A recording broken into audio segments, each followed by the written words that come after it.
Welcome to another video tutorial on PLC programming. In today's session, we are going to discuss how we can make a ladder logic to generate a timeout alarm for the conveyor motor. These timeout alarms are really helpful in case if there is any issue with our conveyor belt. Before starting, I would request you guys to please subscribe to my channel and press the bell icon to get notified for the more upcoming video tutorials. We can monitor the conveyor status by using an encoder, but today to keep the things really simple, I have installed a cam on the conveyor shaft, and this cam will be rotating with the conveyor shaft, and this cam while rotating will be picked up by a sensor which is connected at I0.1 input of the PLC, and our motor will be activating by a Q0.0 output of the PLC. There is another alarm buzzer which is connected at Q0.1 output of the PLC.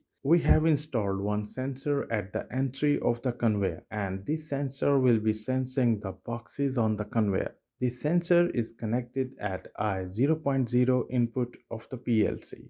Now we will discuss the ladder logic for today's project. As you can see that in network 1 we have written the logic for the start push button. As you can see that our start push button is connected at I0.3 input, and whenever our start push button is on and the box comes in front of I0.0 sensor, it will latch on the start bit M0.0 through this normal open contact of the start bit. Now only way to reset the start bit is to use the start push button, or it can be reset through the conveyor timeout alarm, which is Q0.1.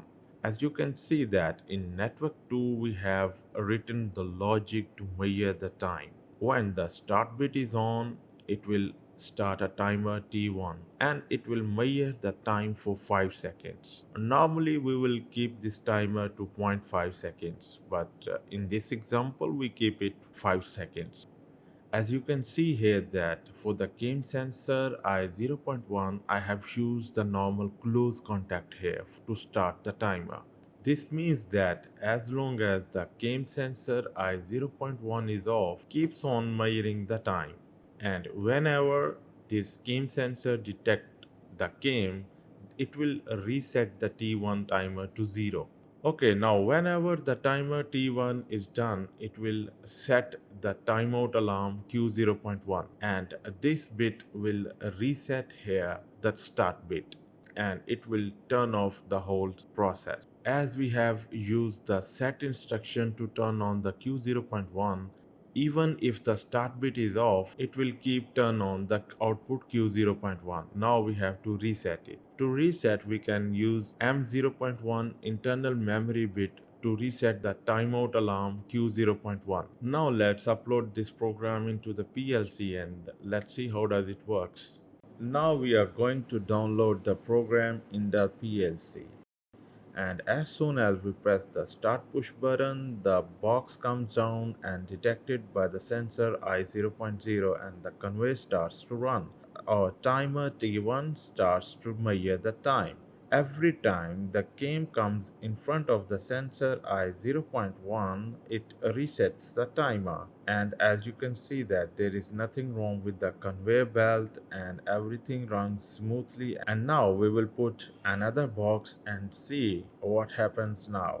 Now the second box comes down and conveyor starts, and there is some issue with the conveyor now, and our conveyor stops and our timeout timer starts timing, and after 5 seconds it will set the bit Q0.1, which will unlatch the start bit, as we have used the normal close contact of Q0.1 in the first network. Now we can reset the output Q0.1, which is our timeout alarm, by triggering the internal memory bit M0.1.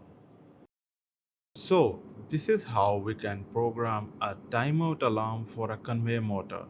But there is a mistake in the ladder logic.